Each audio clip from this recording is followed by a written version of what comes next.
Retrouvez Instant Mag, votre magazine quotidien présenté par Magali Barthès. Tous les voyants sont au vert pour le tourisme à Marseille.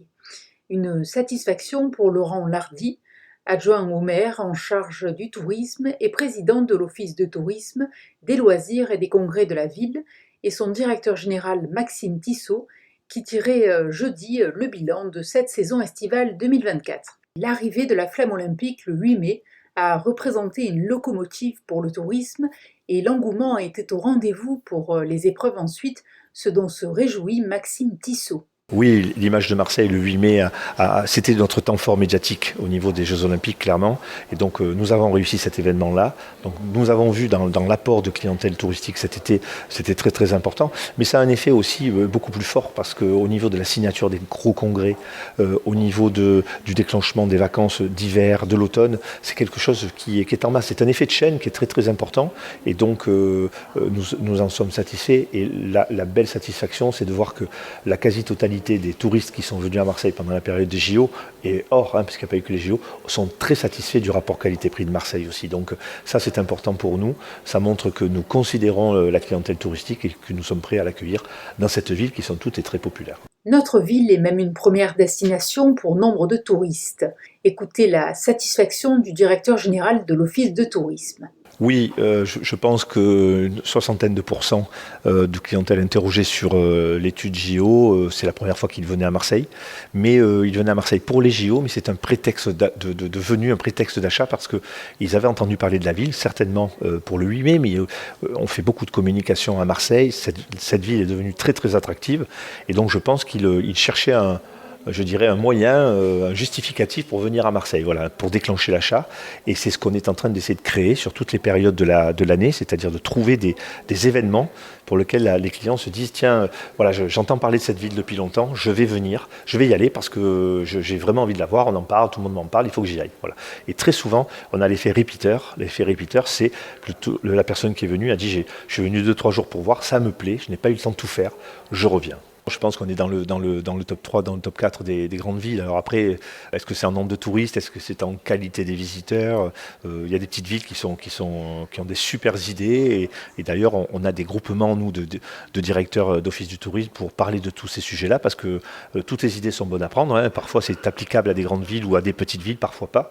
Mais on essaie véritablement de benchmarker en permanence pour voir comment les destinations réagissent et surtout comment la clientèle réagit parce que la clientèle, elle est volatile. La clientèle, elle change et il faut toujours être très agile par rapport à cette appréhension et surtout se remettre en question en permanence. Ce qui est vrai aujourd'hui ne sera plus vrai demain. Alors, il faut bien parler de ce qui pose problème à Marseille et cela ne vous étonnera pas, c'est l'éternelle question de la propreté. Ce que pointe Laurent Lardy. Dans le bilan de la saison, et vous savez que c'est la deuxième année que nous faisons une énorme étude de sondage par l'intermédiaire de l'IFOP sur Marseille. Là, c'est plus de 2000 personnes qui ont été interrogées cette année, à la fois des touristes qui sont hébergés sur Marseille, et ce qu'on appelle des excursionnistes, c'est-à-dire des gens qui viennent à la journée à Marseille. Et aujourd'hui, le vrai gros point noir sur Marseille, c'est la propreté. C'est-à-dire que les touristes, les visiteurs louent la qualité de l'accueil, la sympathie des Marseillais, louent tout un tas de choses qui sont très positives sur Marseille. Le seul point noir aujourd'hui, c'est celui de la propreté de la ville. Donc, en ça, on peut considérer que ça veut dire que les visiteurs ont des yeux, ont des nez, comme les Marseillais, et qui peuvent constater aujourd'hui que ce travail n'est pas fait correctement. Parmi les nouveautés de l'été, on retiendra bien évidemment la mise en place du nouveau plan guide de Marseille, disponible en 5 langues et parfait compagnon de route des touristes, qui pour la première fois inclut les 16 arrondissements marseillais. Maxime Tissot précise. Oui, alors le plan de ville, comme le disait le président tout à l'heure, c'est un plan de toute la ville. Donc tout le monde a focusé sur les quartiers nord, mais il y a aussi les quartiers est, il y a plein de choses. Et on a demandé en fait à toutes les mairies de secteur de nous donner leurs points d'attractivité. C'est ce qu'ils ont fait. Donc c'est le plan année 1, on va l'améliorer. Il y a beaucoup de choses à voir dans tous les quartiers de Marseille.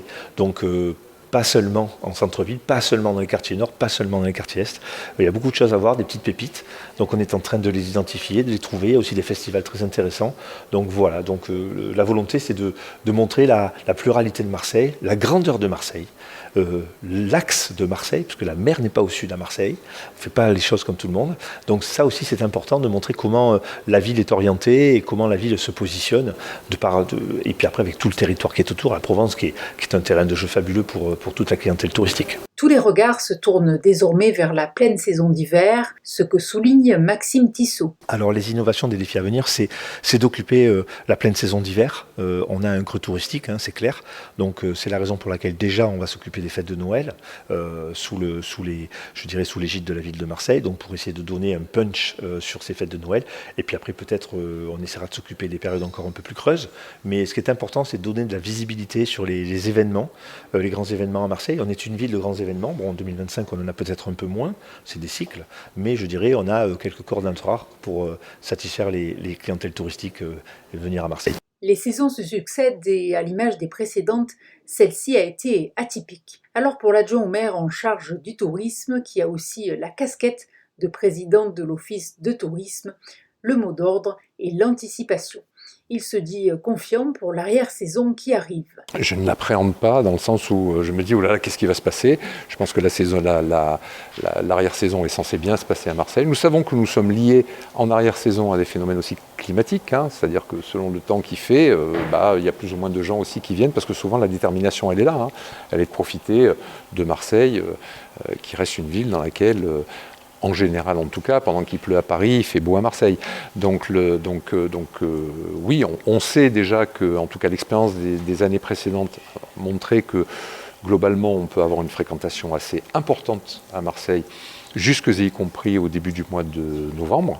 Donc oui, non, on envisage de manière tout à fait positive cette arrière-saison. En tout cas, pour l'instant, les chiffres qu'on a sur le mois de septembre de projection en termes d'intention sont plutôt de fréquentation hôtelière, notamment à Marseille, sont plutôt positifs. Il n'y a pas de moins important, bien entendu, que pendant l'été, mais élevé. Et je réagis comme réagit aujourd'hui l'Office du tourisme, comme on a réagi au sein de la municipalité en adoptant cette stratégie de développement touristique, c'est qu'il faut être agile, il faut être capable de s'adapter, et pas simplement les pouvoirs publics, mais également les professionnels. Et les professionnels, ils le savent. Ils savent que chaque saison est atypique, ils en font l'expérience depuis 4 ans, et qu'ils doivent s'adapter par rapport à des situations dans lesquelles, effectivement, on n'est plus assis sur des formes de certitude, dans lesquelles on dit on va faire le plein au mois de juillet, au mois d'août, après il y a un peu plus d'incertitude, mais non, tout ça n'existe plus, tout ça est beaucoup plus volatile. Mais je rappelle quand même, concernant Marseille, dans un contexte de très forte fréquentation. Tout se passe bien du point de vue. Le tourisme continue de se développer à Marseille. On n'est pas dans un contexte de dépression. On est plutôt dans un contexte dans lequel, justement, on veut, nous, en faisant du développement touristique une politique publique, en faire une matière un peu plus malléable. Et d'ailleurs, à l'automne, ce que je n'ai pas annoncé tout à l'heure, mais que je pense qu'il est important, c'est que nous allons, ça y est, on a recruté le secrétaire général du comité des acteurs du tourisme, donc qui va regrouper, je pense, une trentaine ou une quarantaine d'acteurs du tourisme à Marseille, et qui va travailler sur des thématiques, et je pense que l'une de ces premières thématiques, c'est justement celle-là, c'est-à-dire comment est-ce qu'on fait par rapport à cet atypisme des saisons dans lesquelles on n'a plus aucune certitude, et dans lesquelles il faut qu'on soit capable d'anticiper, voire de réagir de manière extrêmement rapide lorsque, tout à coup, pendant une saison, les choses ne se passent pas comme on s'y attendait. Du 1er juillet au 31 août, 29 000 personnes ont été enregistrées en séjour à l'Office de tourisme et 50 saisonniers ont répondu aux questions de plus de 22 000 personnes. Marseille est clairement devenue une étape incontournable dans le programme de nombreux touristes, de la Coupe du monde de rugby aux Jeux olympiques en passant par l'accueil du pape. Tous ces événements ont pesé dans le capital sympathie de Marseille, mais cet afflux de touristes s'est aussi lié en partie au fait que notre ville est belle. Et pour plus d'informations, n'hésitez pas à consulter le site marseille-tourisme.com.